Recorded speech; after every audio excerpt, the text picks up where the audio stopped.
1 tahun menikah, tidak pernah sekalipun Rina curiga. Ia tidur di sampingnya. Sebelum kita lanjut, mari bantu dengan like dan subscribe, dan tulis di kolom komentar dari kota mana kamu nonton video ini. Ia memasak untuknya. Ia mempercayainya sepenuh hati. Sampai suatu malam, suara gesekan aneh dari dapur membuatnya terbangun, dan apa yang ia lihat di sana menghancurkan seluruh logikanya. Suaminya tidak menghilang. Suaminya tidak selingkuh. Suaminya berubah. Dan sejak malam itu, Rina sadar, ia tidak pernah benar-benar menikah dengan manusia. Tapi yang lebih mengerikan, ia sudah mengandung anaknya. Bidan yang dihormati. Desa itu tidak besar, tetapi cukup hidup untuk menyimpan banyak cerita. Terletak di pinggiran Lumajang, dikelilingi sawah hijau dan hutan yang tampak tenang dari kejauhan, tempat itu dikenal sebagai desa yang damai. Di sanalah Rina tinggal, seorang bidan muda yang sudah 5 tahun mengabdikan hidupnya untuk membantu persalinan warga. Namanya begitu dihormati. Jika ada ibu hamil yang kontraksi tengah malam, nama pertama yang disebut pasti Rina. Rina bukan hanya dikenal karena keahliannya, tetapi juga karena ketenangan sikapnya. Dalam situasi genting sekalipun, suaranya tetap lembut, tatapannya menenangkan. Banyak ibu yang mengatakan, rasa sakit mereka terasa berkurang hanya karena Rina menggenggam tangan mereka dan berkata, "Tenang Bu, saya di sini." Kalimat sederhana itu seperti doa yang memberi kekuatan. Rina tinggal sendiri di rumah kayu peninggalan orang tuanya. Ayah dan ibunya sudah lama meninggal, membuatnya terbiasa hidup mandiri. Rumah itu tidak besar, tetapi rapi dan hangat. Di terasnya tergantung lampu kecil yang selalu ia nyalakan setiap malam, seolah menjadi tanda bahwa siapapun yang butuh pertolongan boleh datang kapan saja. Meski hidupnya terlihat kuat dari luar, Rina sering merasa sepi. Setelah menolong kelahiran begitu banyak bayi, setelah melihat kebahagiaan keluarga baru terbentuk, ia kerap pulang ke rumah yang sunyi. Tidak ada suara anak kecil, tidak ada seseorang yang menunggunya. Hanya suara jangkrik dan angin yang menyelinap dari sela dinding kayu. Warga desa sering mencoba menjodohkannya dengan pria-pria setempat, tetapi Rina selalu tersenyum halus dan menolak dengan sopan. Baginya, menikah bukan sekadar mengisi kekosongan. Ia ingin seseorang yang benar-benar memahami hidupnya, yang bisa menerima bahwa ia akan sering pergi tengah malam demi menolong orang lain. Tanpa ia sadari, doa kecil yang sering ia panjatkan setiap selesai salat malam mulai menemukan jalannya sendiri. Rina tidak pernah meminta pria yang sempurna. Ia hanya meminta seseorang yang tulus dan tidak mempermasalahkan pekerjaannya. Ia ingin dicintai apa adanya. Suatu malam, hujan turun lebih deras dari biasanya. Langit Lumajang dipenuhi petir yang menyambar-nyambar, dan Rina baru saja menyelesaikan proses persalinan di desa sebelah. Bayi laki-laki lahir dengan selamat, dan keluarga pasien berkali-kali mengucapkan terima kasih sambil menahan haru. Rina tersenyum, merasa lelah namun bahagia. Ia tak tahu bahwa malam itu akan menjadi awal perubahan dalam hidupnya. Ia tak tahu bahwa perjalanan pulang yang tampak biasa akan membawa seseorang masuk ke dalam takdirnya. Hujan semakin deras ketika ia mengendarai motor melewati jalan hutan yang sepi.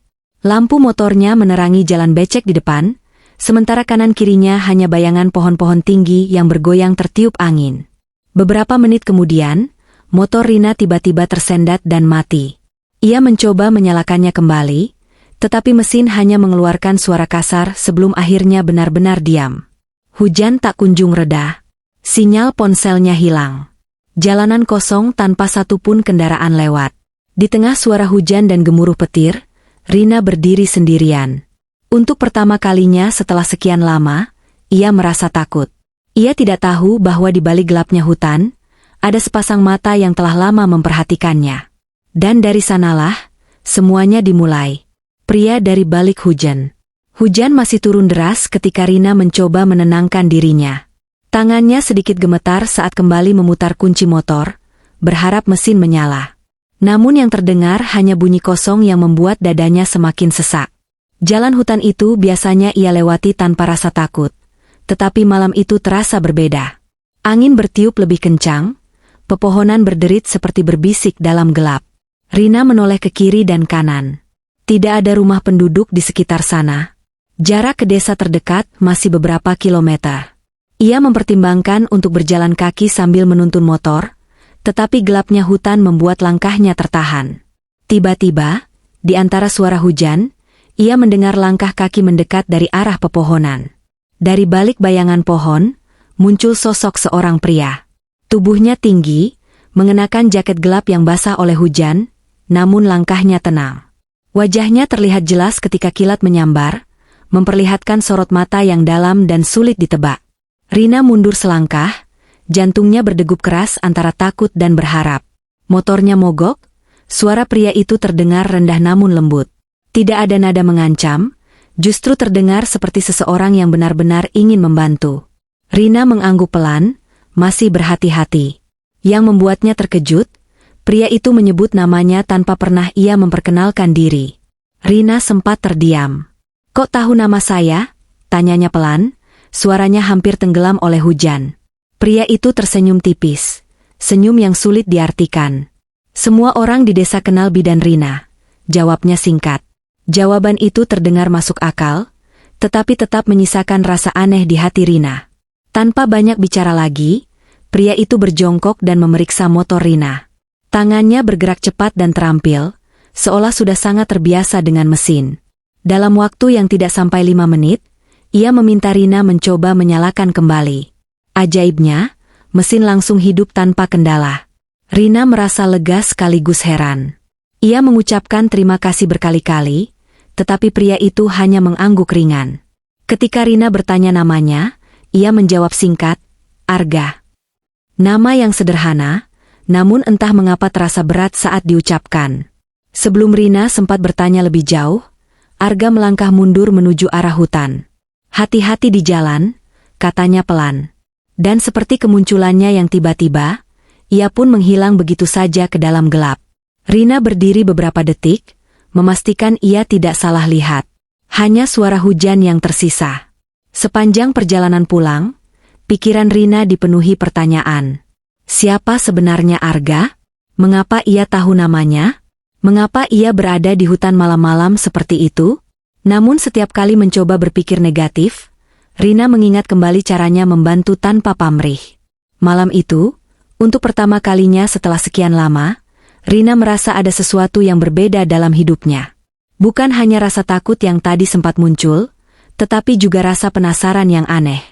Ia tidak tahu bahwa pertemuan singkat di tengah hujan itu bukanlah kebetulan. Beberapa hari kemudian, Arga muncul lagi. Dan kali ini, bukan di tengah hutan. Cinta yang datang terlalu cepat. 3 hari setelah pertemuan di tengah hujan itu, Rina kembali dikejutkan oleh kehadiran Arga. Kali ini bukan di hutan, melainkan di depan rumahnya.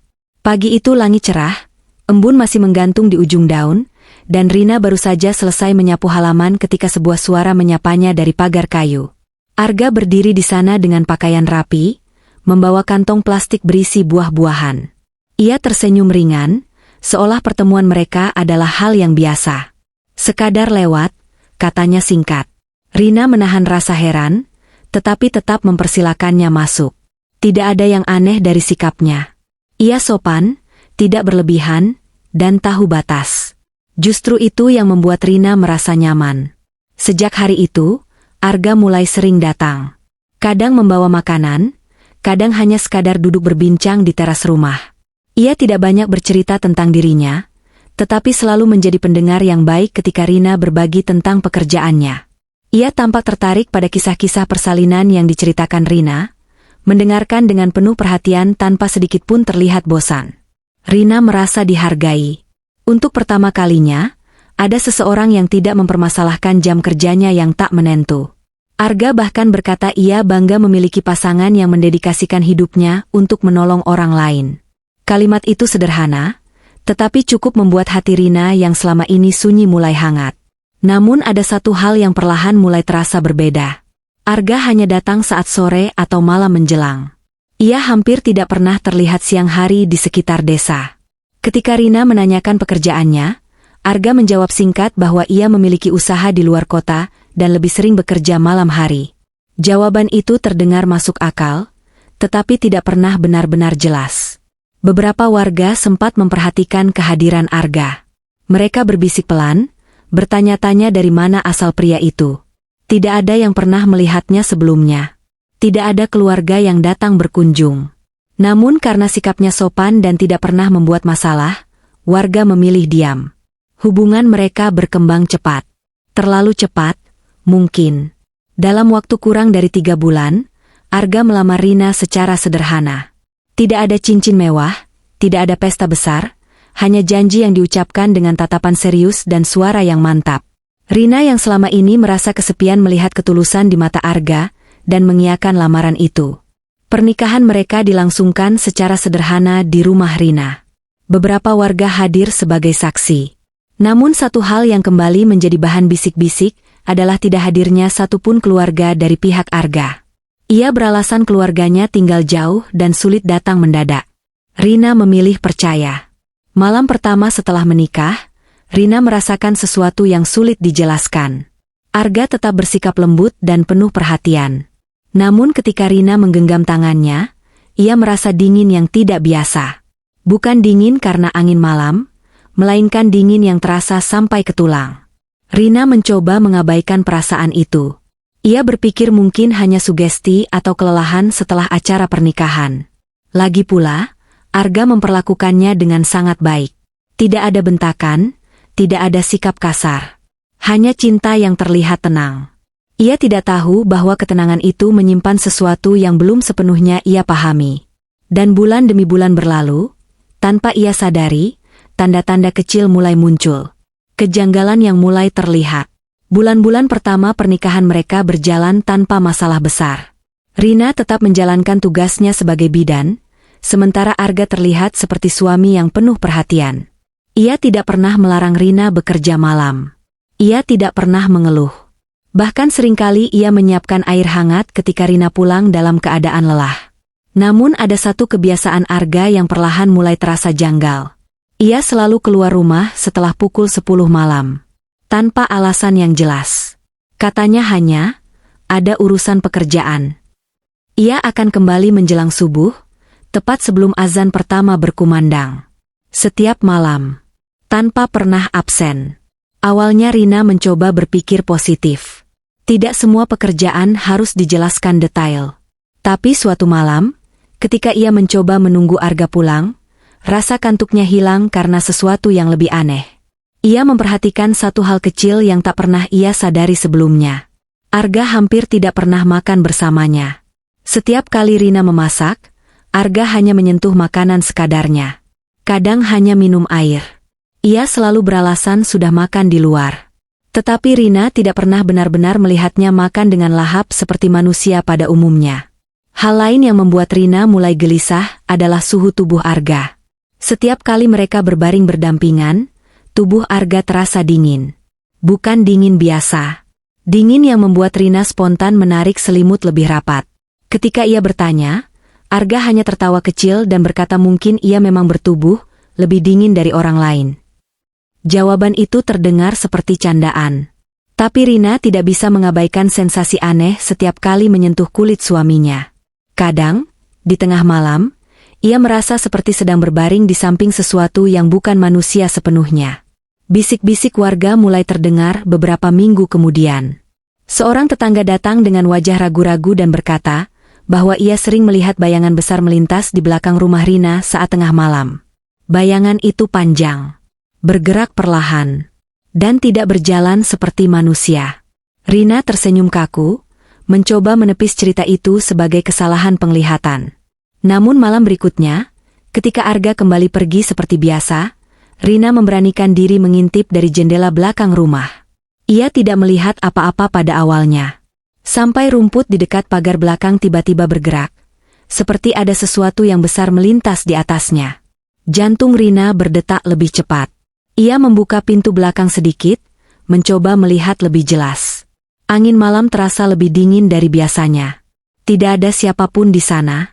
Hanya suara serangga dan dedaunan yang berdesir. Namun ketika ia menutup pintu dan berbalik, ia mendapati lantai dapur sedikit basah. Seperti bekas sesuatu yang menyeret. Panjang. Tidak beraturan. Dan bekas itu mengarah ke kamar tidurnya.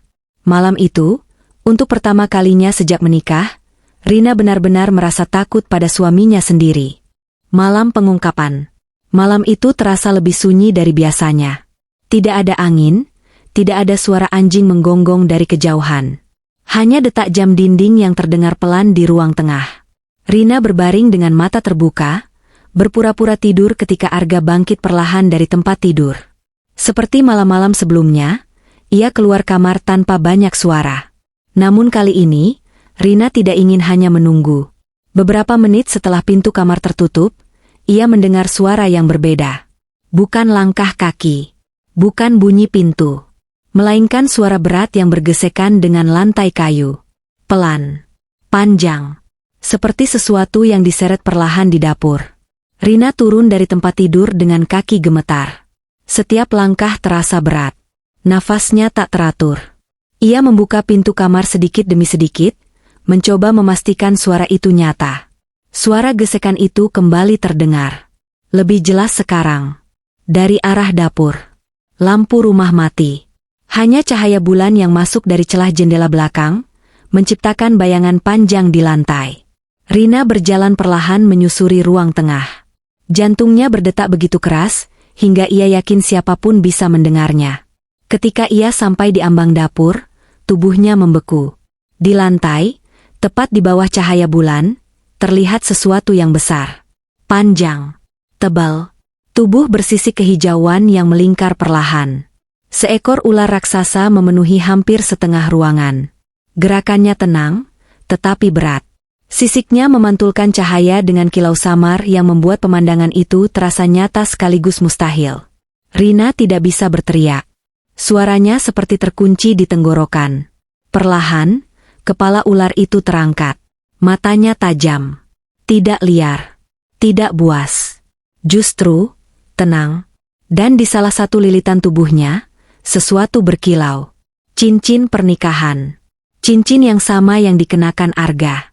Dunia Rina seperti runtuh dalam sekejap. Ia mundur selangkah, napasnya tercekat. Otaknya menolak memahami apa yang dilihat matanya. Tapi kenyataan berdiri tepat di depannya. Dalam satu gerakan yang tidak masuk akal, tubuh ular itu bergetar. Sisiknya seperti mencair dalam bayangan. Tubuh panjang itu perlahan menyusut, berubah bentuk, hingga dalam hitungan detik sosok Arga berdiri di tempat yang sama. Wajahnya pucat. Matanya tidak lagi menyembunyikan apapun. Rina akhirnya mundur hingga punggungnya menabrak dinding. Air matanya jatuh tanpa ia sadari. "Apa? Kamu?" Suaranya hampir tidak terdengar. Arga melangkah satu langkah ke depan, namun tetap menjaga jarak. Tidak ada amarah di wajahnya. Hanya penyesalan yang dalam. Dan malam itu, rahasia yang selama ini tersembunyi akhirnya terbuka sepenuhnya. Pengakuan yang tak masuk akal. Rina masih bersandar pada dinding dapur ketika Arga berdiri beberapa langkah di depannya. Tidak ada lagi yang bisa disembunyikan. Wajah pria itu, atau makhluk itu, tidak lagi berusaha terlihat normal. Tatapannya dalam, tetapi bukan tatapan pemangsa. Lebih seperti seseorang yang bersiap kehilangan segalanya. "Aku tidak pernah berniat menyakitimu," ucapnya pelan. Suaranya tetap sama seperti yang selalu Rina kenal, tenang dan lembut. Namun kini, setiap kata terasa berbeda. Terasa berat. Terasa mengandung kebenaran yang terlalu besar untuk diterima. Rina mencoba berbicara, tetapi suaranya pecah. "Kamu, apa sebenarnya?" Pertanyaan itu keluar seperti bisikan, namun menggema di antara dinding kayu rumahnya. Arga menunduk sebentar sebelum akhirnya menjawab. Ia bukan manusia sepenuhnya. Ia adalah makhluk penjaga hutan yang telah hidup jauh sebelum desa itu ada. Wujud aslinya adalah ular, bagian dari makhluk yang terikat pada tanah dan hutan di sekitar mereka. Ia bisa mengambil wujud manusia karena sebuah ikatan lama, sebuah sumpah yang mengharuskannya menemukan cinta yang tulus. Selama bertahun-tahun, Arga hidup sendirian di dalam hutan. Ia hanya mengamati manusia dari kejauhan. Hingga suatu hari, ia melihat Rina menolong seorang ibu melahirkan di sebuah rumah sederhana dekat pinggir hutan. Ia melihat bagaimana Rina tidak memikirkan dirinya sendiri, bagaimana ia tetap tinggal sampai semuanya benar-benar aman. Saat itulah, untuk pertama kalinya, Arga merasakan sesuatu yang berbeda. Bukan sekadar rasa ingin tahu, tetapi keinginan untuk menjadi bagian dari dunia manusia. untuk merasakan hidup seperti mereka. Dan satu-satunya cara adalah menemukan seseorang yang bisa mencintainya tanpa syarat. Aku memilihmu, lanjut Arga pelan. Karena hatimu bersih. Kata-kata itu membuat air mata Rina jatuh semakin deras. Ia ingin marah. Ia ingin membenci. Tetapi ia tidak bisa menghapus 1 tahun kenangan yang mereka lalui bersama. Arga menjelaskan bahwa selama 1 tahun pernikahan mereka, wujud manusianya tetap stabil, karena cinta Rina tidak pernah goyah. Ia bisa makan sedikit, berbicara normal, hidup seperti manusia lainnya. Namun ketika keraguan mulai muncul di hati Rina, ketika ketakutan menggantikan kepercayaan, ikatan itu melemah. Aku tidak bisa bertahan lama seperti ini, katanya lirih. Jika kamu menolakku, aku akan kembali sepenuhnya menjadi apa adanya. Dan aku tidak akan bisa kembali lagi. Kalimat itu membuat Rina terdiam. Semua potongan kejadian kini masuk akal, tubuhnya yang dingin, kebiasaan keluar malam, bayangan besar di belakang rumah. Semuanya nyata. Bukan mimpi. Bukan halusinasi. Namun satu pertanyaan muncul di benaknya. Jika ia benar-benar makhluk hutan, mengapa ia tidak pernah menyakitinya? Jawabannya sederhana. Karena ia mencintainya.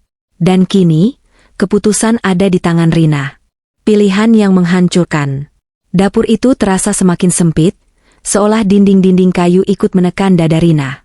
Air matanya belum berhenti mengalir, tetapi pikirannya mulai bekerja lebih cepat dari rasa takutnya. Di hadapannya berdiri sosok yang selama 1 tahun terakhir memanggilnya, istri, dengan suara lembut, yang menungguinya pulang tengah malam, yang tak pernah sekalipun membentaknya. Tapi juga, sosok yang barusan ia lihat berubah menjadi ular raksasa. Rina menutup wajahnya dengan kedua tangan. Kenapa aku? Bisiknya lirih. Pertanyaan itu bukan hanya tentang takdir, tetapi tentang pilihan. Tentang hidup yang tak pernah ia bayangkan akan berada di titik seperti ini. Arga tidak langsung menjawab. Ia tahu tak ada kalimat yang cukup untuk membuat situasi ini terasa normal. Karena hanya kamu yang tidak melihat dunia dari rasa takut, ucapnya pelan. Kamu selalu melihat manusia dari hatinya. Kalimat itu justru membuat Rina semakin tersiksa. Karena kini, hatinya sendiri dipenuhi ketakutan. Ia ingin percaya bahwa Arga tidak berbahaya. Selama 1 tahun, tidak pernah ada ancaman. Tidak pernah ada luka. Namun bayangan tubuh besar bersisik di lantai dapur tadi masih begitu jelas di benaknya. Jika kamu memilih pergi, lanjut Arga dengan suara berat, aku akan kembali ke hutan. Selamanya. Tidak ada nada memaksa dalam suaranya. Tidak ada ancaman. Hanya kepasrahan. Rina menatap cincin di jarinya. Simbol janji yang kini terasa begitu rapuh. Ia teringat malam hujan ketika Arga pertama kali menolongnya. Teringat senyumnya di teras rumah. Teringat caranya mendengarkan tanpa menghakimi. Semua itu nyata. Tapi apakah cinta cukup kuat untuk mengalahkan rasa takut? Malam itu, tidak ada keputusan yang benar-benar diucapkan dengan jelas. Tidak ada kalimat dramatis. Hanya tangis yang perlahan mereda menjadi sunyi. Rina berdiri lama tanpa bergerak, sementara Arga menunggu dalam diam. Menjelang subuh, ketika azan pertama terdengar samar dari masjid desa, Rina akhirnya berbisik, aku tidak tahu apakah aku cukup berani. Kalimat itu bukan penolakan, tapi juga bukan penerimaan. Dan bagi Arga, keraguan sekecil apapun sudah cukup untuk menghancurkan ikatan yang membuatnya tetap menjadi manusia. Keesokan paginya, rumah itu sunyi. Rina terbangun sendirian di kamar. Tidak ada Arga di sampingnya. Tidak ada suara air di dapur. Tidak ada jaket tergantung di kursi.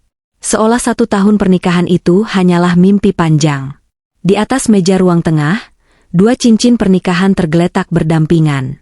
Dan di belakang rumah, tanah yang basah memperlihatkan bekas jejak panjang menyeret menuju arah hutan. Rina berdiri mematung di ambang pintu belakang. Kali ini, ia tidak berteriak, tidak menangis. Hanya diam. Karena ia tahu, ia telah kehilangan sesuatu yang mungkin tidak akan pernah kembali. Cinta yang tidak pernah benar-benar pergi.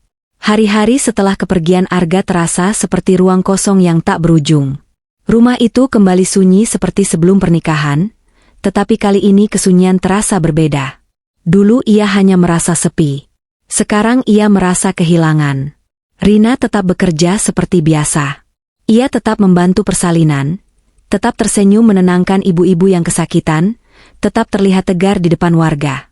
Namun setiap kali malam tiba dan ia kembali ke rumah, ia tak bisa menghindari ingatan tentang suara gesekan di dapur, tentang tatapan mata yang bukan sepenuhnya manusia, dan tentang pria yang mencintainya dengan caranya sendiri. Beberapa minggu kemudian, tubuh Rina mulai terasa berbeda. Ia sering mual di pagi hari, lemas tanpa sebab yang jelas. Awalnya ia mengira hanya kelelahan. Namun sebagai bidan, ia terlalu paham tanda-tanda itu. Dengan tangan gemetar, ia menghitung ulang siklusnya. Dan saat kesadaran itu datang, ia terduduk di lantai kamar. Ia hamil. Kabar kehamilan itu cepat menyebar di desa. Warga terkejut, tetapi tidak ada yang berani bertanya terlalu jauh. Mereka hanya tahu Arga telah menghilang. Tidak ada yang melihatnya lagi sejak pagi itu. Namun beberapa warga mulai kembali membicarakan hal lain. Tentang bayangan panjang di belakang rumah Rina saat malam hari. Tentang suara rumput yang bergerak tanpa angin.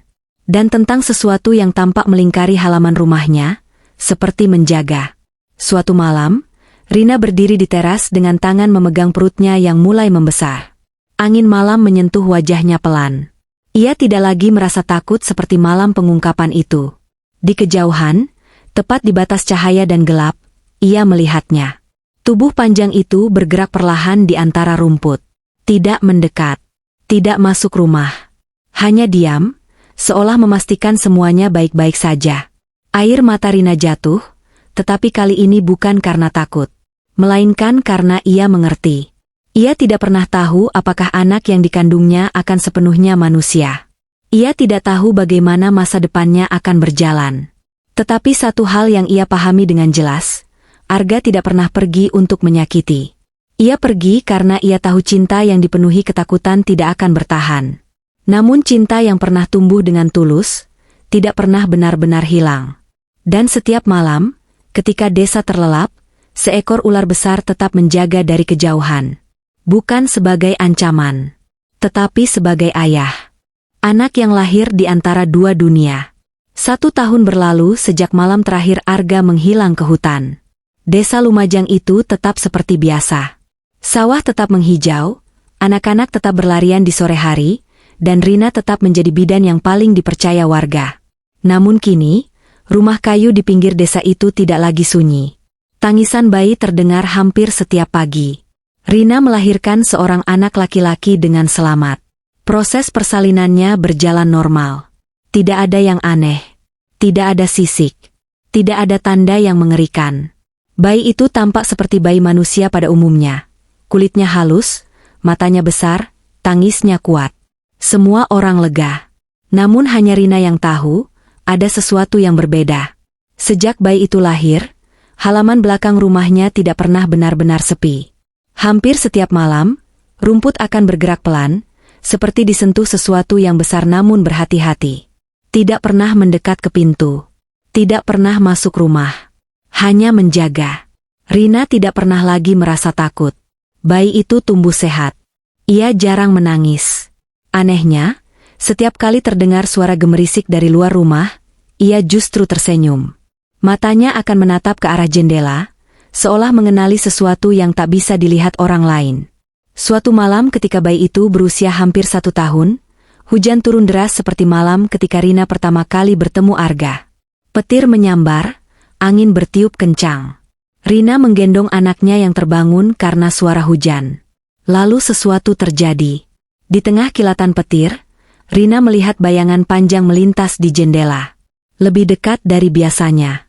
Bukan dengan gerakan tergesa-gesa, tapi perlahan, seakan ingin memastikan sesuatu. Bayi di pelukannya tiba-tiba tertawa kecil. Tawa yang jernih.